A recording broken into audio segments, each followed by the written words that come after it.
Hello, everybody. Welcome.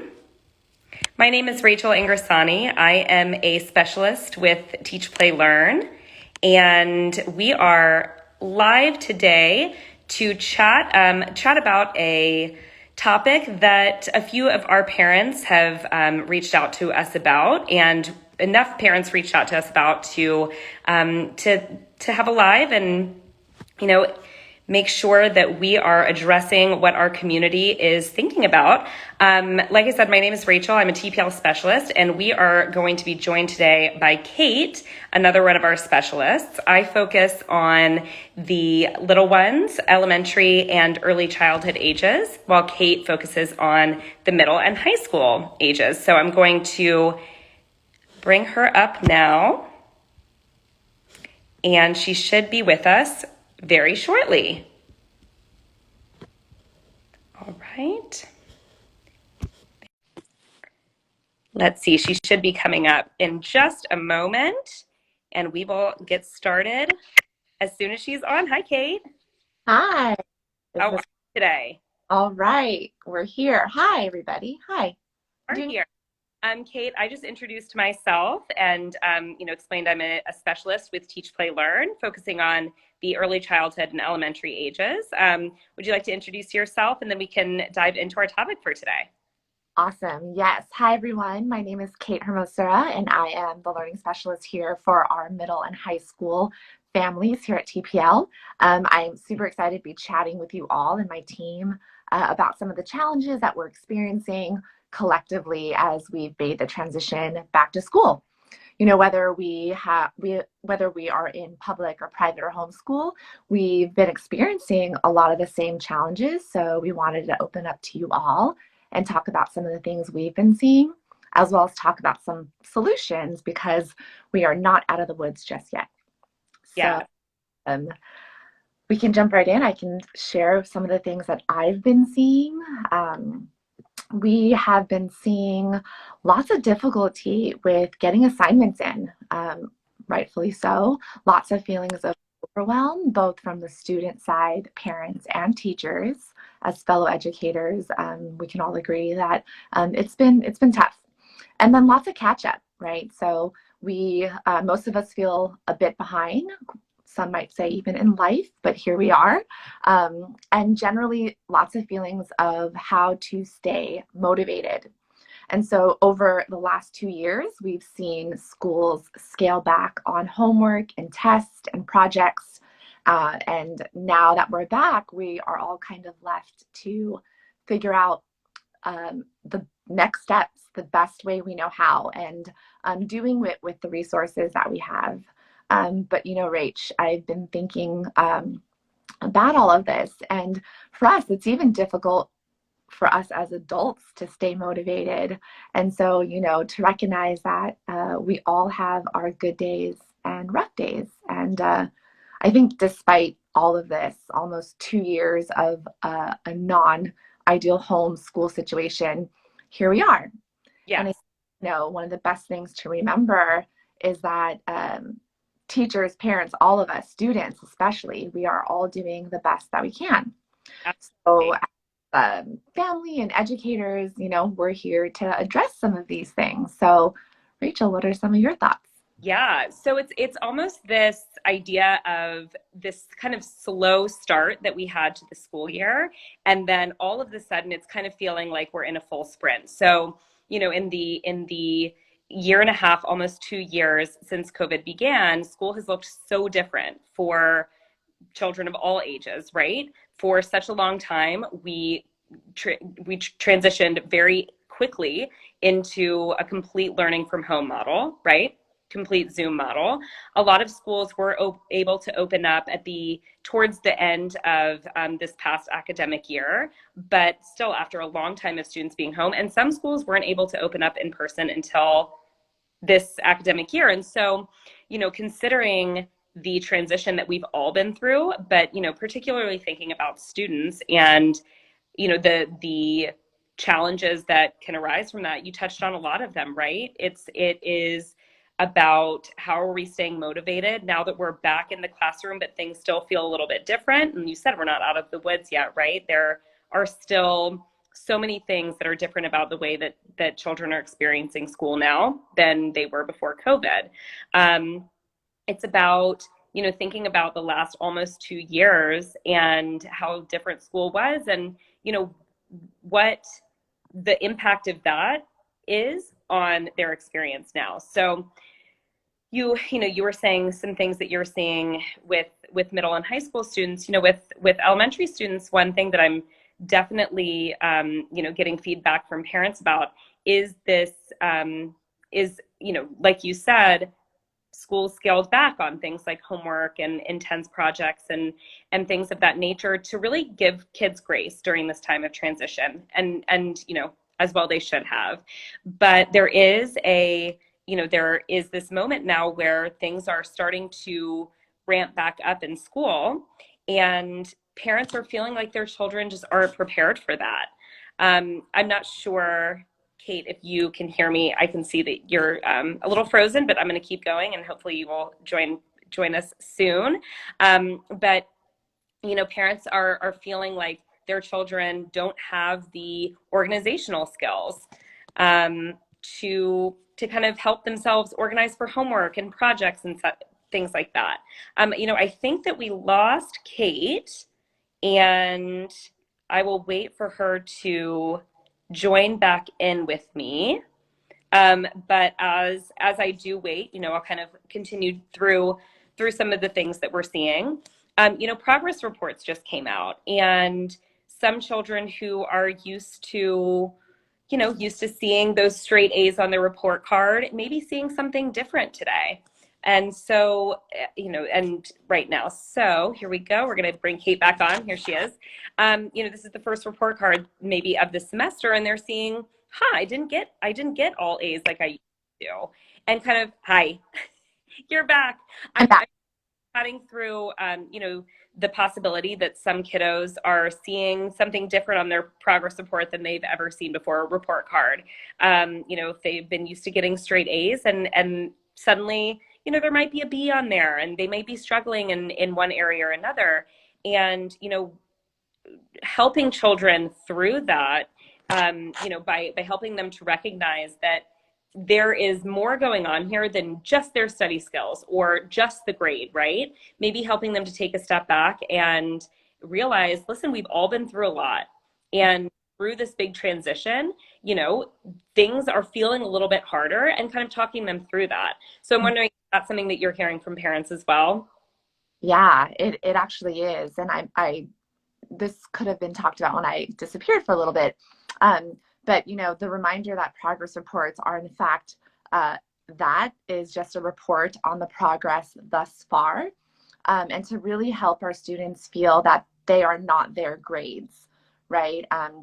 Given the, past couple years that we've all been through, I think it's really important right now that we take the time to focus more so, or place their confidence and self-esteem on a pedestal, right? What would that look like if we gave more attention to how they're feeling in school? What were they excited about? What were they challenged by? It might even mean pressing pause on some of the academic, stuff, some of the classes that they're focused on, to really check in with how they're doing, and what can actually spark that motivation back up with them. Absolutely. Right.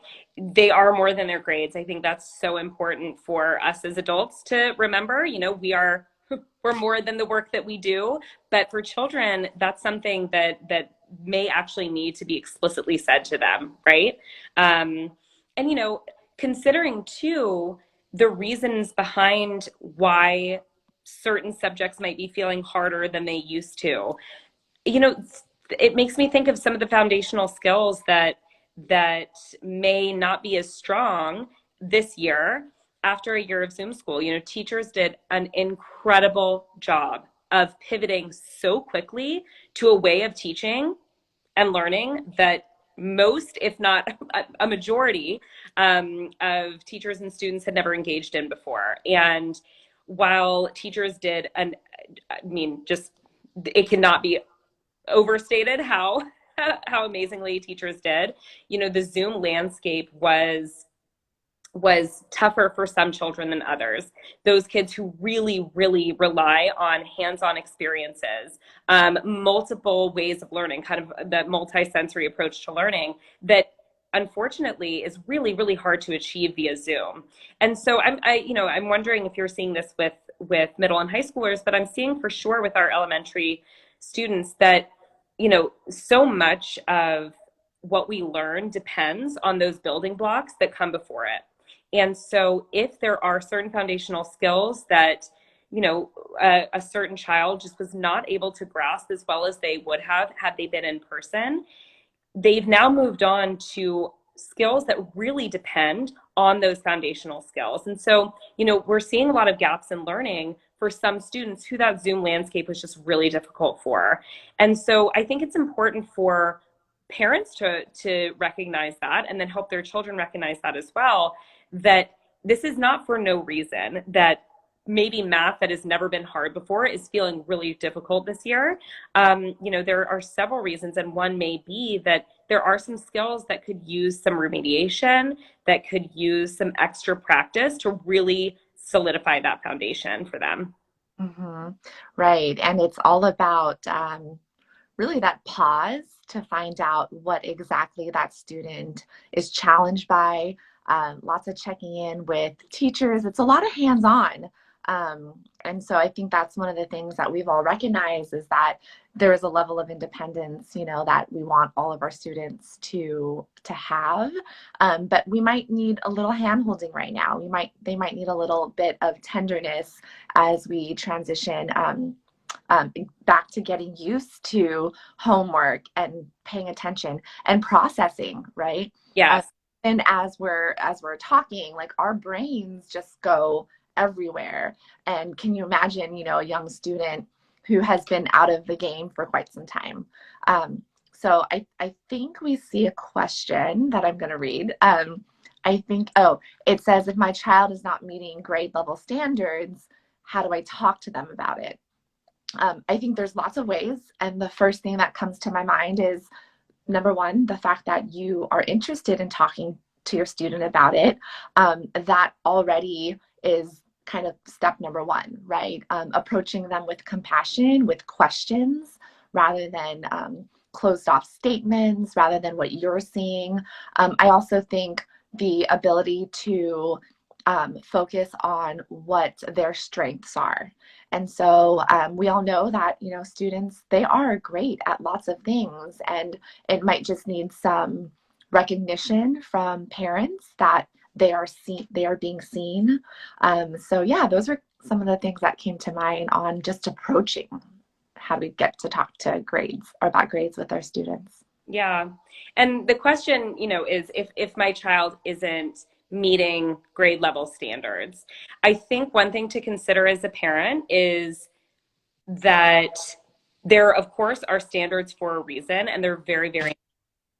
However, we also want and think about, where is my child now, and what are some digestible goals? Where can I meet my child where they are and bring them from the place where they are into a place of progress? So kind of thinking about that saying, progress, not perfection, and instilling that in our students as well. That standard can be the goal, right? If they are not reaching that standard yet, that can be the goal. Let's meet the child where they are, involve them in the process of creating steps to meet that goal. So let's use an example. Let's say a reading standard for a kiddo is to be able to summarize a piece of reading that they've read, right? A piece of writing that they've read, I should say. Summarize and pull three key takeaways, and that's just something that's really difficult for them. So let's assess. Okay, where is my child now? Are they able to verbally summarize to me what they read? Okay, that's where they are. Are they able to put it down in writing? That's a struggle for them. So let me sit down with my child, tell them where they're excelling. The way that you're able to summarize that for me when we're talking like it's a conversation is amazing. You really give me all of the key points, and I understand what you've read. Now, I wonder what is a way that we could get those thoughts down into writing. What are some things that you think you could do? So involving them in that process and making that plan from where they are now to where that goal is in digestible, kind of smaller chunks, if you will. Hmm. Yeah, I love that. Meet them where they're at. Incredibly important to recognize, that there might be room to grow and to focus on their strengths. So I love that. Yeah, absolutely. So another question that I've been getting a lot from parents, or maybe a piece of feedback rather than a question, is that like my kid is exhausted when they get home. They have no they have no energy for homework. And it brings us to the point of stamina, right? While stamina is likely getting stronger and stronger as the year goes on, I know that for some kiddos, it's still a big transition from doing school completely from home or even a hybrid model where they were going into school a couple days a week and learning at home a couple of days a week to being in school full time, having those early mornings where they may have to get up a whole hour earlier than they are used to the past year and a half Right. to taking a bus ride home that gets them home maybe 45 minutes later than they're used to ending school. So, the question of stamina comes up. And, this is something that I'm very accustomed to talking with little ones' parents about because a lot of, let's say, even pre-pandemic, preschool programs, some of them were half day, some of them were 3 days a week. And then when they transitioned to kindergarten, it is a full day, 5 days a week. And so that's something that I'm always talking to little ones' parents about, pandemic or no. And we're seeing this with some of our older kiddos too. So, I think just naming that, right, of there is a reason why our kids are coming home tired. They may seem unmotivated, but is that really the case? Or are they grappling with, this new ask of them to bring this stamina each and every day that may just need a little bit of strengthening? And I love the piece about strengthening, right? It's like what we do in many aspects of our life is just number one, getting used to that, and then setting up the tools and resources so that you are more successful in your day. And we apply a lot of this to what we name as executive functioning skills, right? And remembering that again, these students have been out of the game for quite some time. And so, how can we slowly provide them with the tools and the resources to start organizing a bit better, right? A lot of the exhaustion for me comes from when I feel like I don't have the tools with me, or I'm searching for lots of things, or I'm feeling like I'm a mess and I can't find my paperwork. That takes energy. And so I think we talked a little bit about earlier, going back to the foundation of organizing, cleaning out our backpacks, right? How do we write down everything in a notebook so we can really get it out of our brains and have a check-in with ourselves? And so as teachers and working within education, even as parents, right, we have our to-do list. How can we get our students to co-create that list? How can we get our students to think about at the end of the day, what did I not get done, and what can I wait till tomorrow? What is due next week? Getting them to think about, planning what their day is going to look like. And I think something that I've learned is, how do they want to feel at the end of the day? How do they feel in the morning when they wake up, right? Do they want to be tired? Nobody wants to be tired. Well, how can we backtrack, and how can we ensure that we don't wake up tired, whether that's packing the night before, making sure that our homework is actually in our backpack. So all those little things, number one, take time. That's not all going to happen overnight. And where are the ways we can start slow in building some of those tools? That's such a great idea of thinking of like that backtracking piece, right? How do I want to feel at the beginning of the day, and how do I want to feel at the end?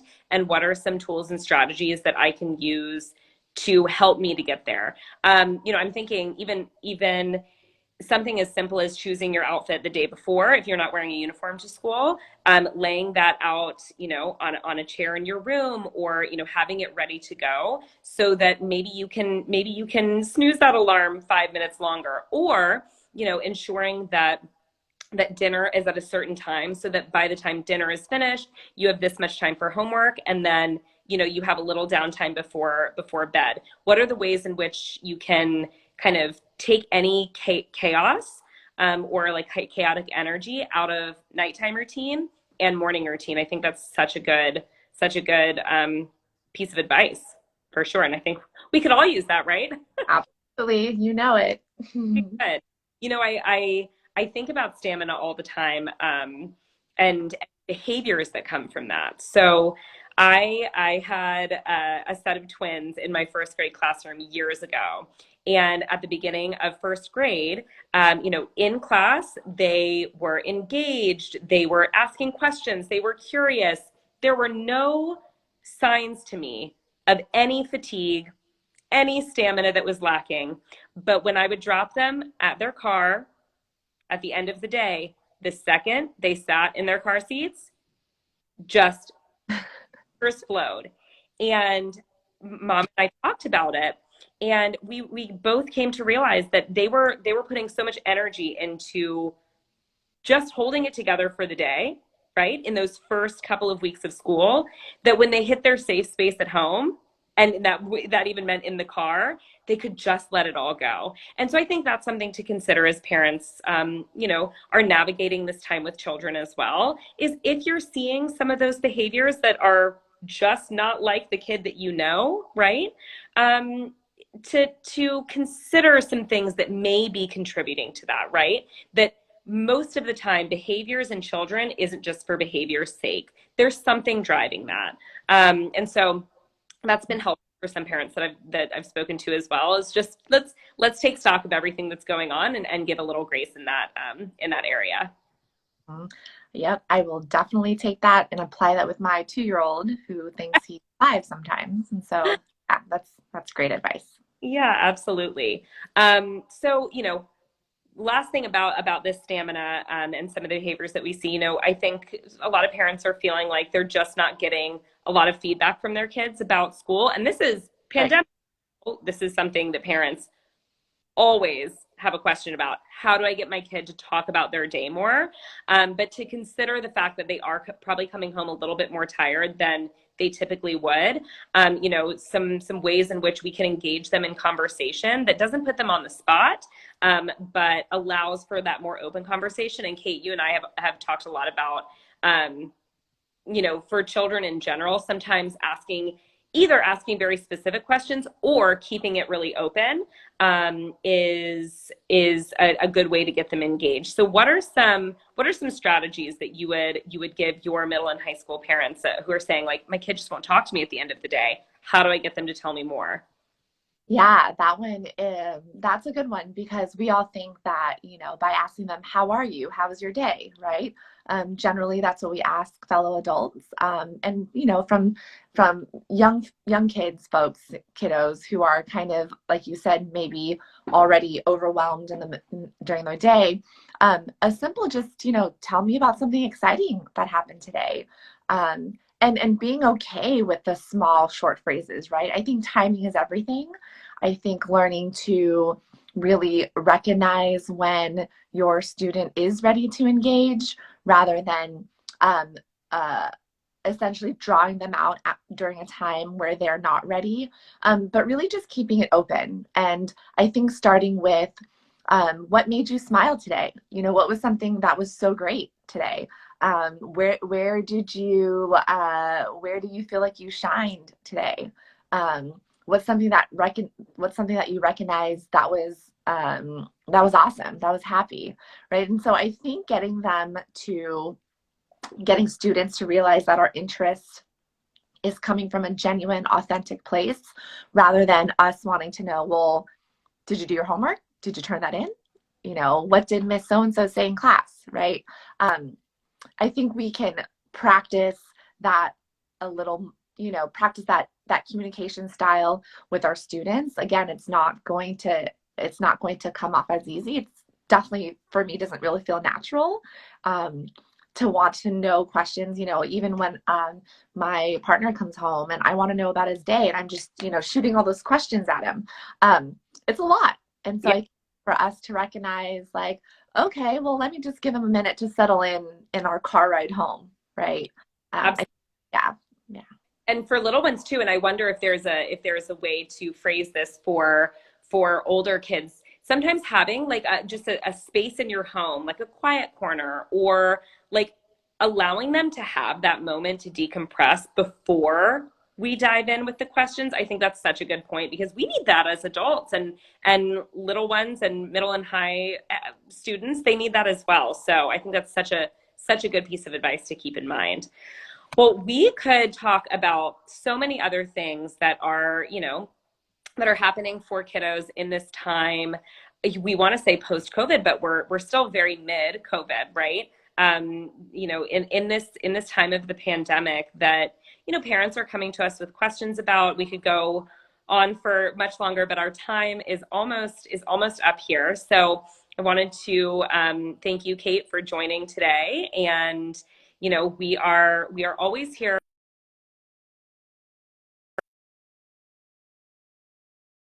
Oh, there you are. Second. There I am. I was just saying, we're here for any questions that any parents may have. So if we didn't answer a question here in our live today that you have, please don't hesitate to reach out to us via DM. You can address little ones and elementary questions to me, middle and high school questions to Kate. And then please do stay tuned. We will be posting kind of a summary of this conversation and some more tips for parents on our blog, which will be on our website, and we'll be kind of promoting that via Instagram in the next couple of days. Great. All Thank right. you. Yeah. Thanks for joining us. We Yeah. hope to. For joining. Have a great rest of your Monday. Bye.